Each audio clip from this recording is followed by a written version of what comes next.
ये नमस्कार प्रणाम। ये मेरा दोस्त है।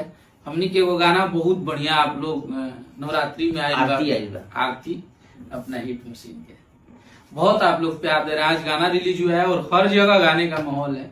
वो गाना हमारा भाई तुम गाओगे ना कि पठ बच्चे अखिलेश बाभानवानु हो कि गावे लेखे सारी भजनवानु हो।